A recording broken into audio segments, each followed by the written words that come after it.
Orang sana menyebutnya dengan istilah FHP. Di sana ada kolam renang anak, kolam ikan, dan wahana bermain lainnya. Yang ini juga makan-makan dilengkapi dengan resto yang menyediakan makanan khas ala desa. Yuk, buruan mengajak keluarga sambang ke FHP ya. Oke. Saya berdiri di sini akan menceritakan asal usul desa Randu-Gede. Teman-teman mau tahu nggak? Mau. Asal usul desa Randu-Gede. Cerita ini berawal dari datangnya seorang ulama yang berkelana hingga menetap di desa Randu-Gede. Ulama ini bernama Syekh Abdurrahman atau lebih dikenal masyarakat Randu-Gede sebagai Mbah Blambangan. Mbah Blambangan datang ke desa Randu-Gede sekitar abad 15 Masehi. Konon ceritanya, Mbah Blambangan atau Syekh Abdurrahman adalah anak dari Adipati Blambangan dengan istri pertama yang berasal dari Yaman. Syekh Abdurrahman lahir di Tuban. Karena sang ibu seorang muslim, maka Abdurrahman waktu kecil mengikuti agama yang dianut oleh ibunya dan dididik dengan ajaran Islam oleh kiai yang ada di Tuban. Semakin hari, Abdurrahman menjadi pemuda yang sangat cerdas dan cakap dalam ilmu keagamaan, yaitu agama Islam. Setelah dewasa, ia mohon izin pada ibunya untuk mengembarkan syiar agama Islam di tanah Jawa bagian selatan. Lebih tepatnya di wilayah Gunung Lawu yang saat itu masih kental dengan ajaran agama Hindu, Buddha, atau aliran kepercayaan Jawa. Syekh Abdurrahman minta izin kepada ibunya. Ibu, saya ingin berbagi ajaran agama Islam dengan orang-orang yang ada di Pulau Jawa.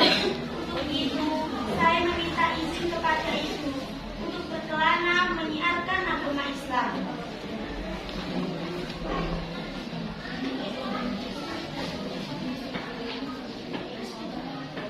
Kalau itu sudah menjadi keputusan nak, maka ibu akan mengizinkan kamu untuk berkelana menyiarkan agama.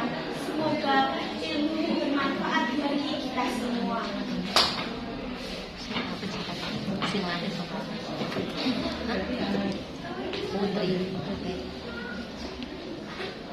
Lama perjalanan yang ditempuh oleh Syekh Abdurrahman dari Blambangan menuju Gunung Lawu. Karena beliau berjalan kaki, sesampainya di kaki Gunung Lawu, Syekh Abdurrahman istirahat di suatu dusun, tepatnya di Dulu Tawang, atau sekarang disebut dusun di desa Pacalan. Masyarakat situ ramah dan menerima kehadirannya sehingga beliau membangun masjid di situ. Yang sampai sekarang masjid itu masih digunakan masyarakat setempat. Masjid itu diberi nama Masjid Tiban. Setelah beberapa tahun, beliau merasa masyarakat Tawang sudah bisa mengembangkan syariat Islam.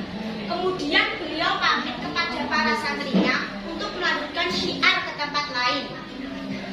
Syekh Abdurrahman melanjutkan perjalanannya ke arah utara dan singgah di suatu dusun yang waktu itu masih menganut ajaran agama Hindu, Buddha, atau aliran kepercayaan Jawa yang sangat kental. Tempat itu bernama Dusun Talun atau sekarang disebut dengan Dusun Sange, Desa Pacalan.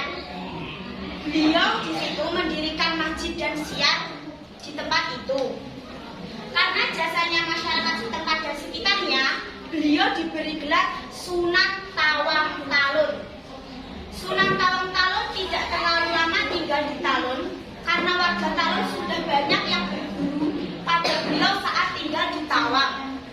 Setelah dirasa cukup, Sunan Tawang Talun akhirnya pamit kepada masyarakat setempat untuk melanjutkan perjalanannya ke arah selatan dan sampailah di Dusun Genggong, Desa Randu-Gede, Kecamatan Pelausan.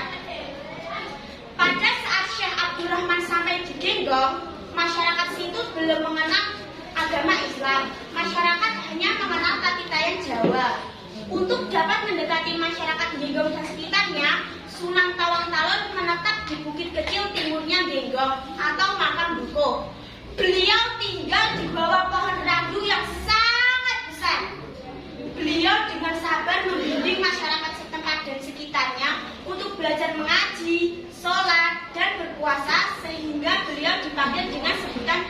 gede atau rumahnya di bawah pohon rambu yang gede. Di kala itu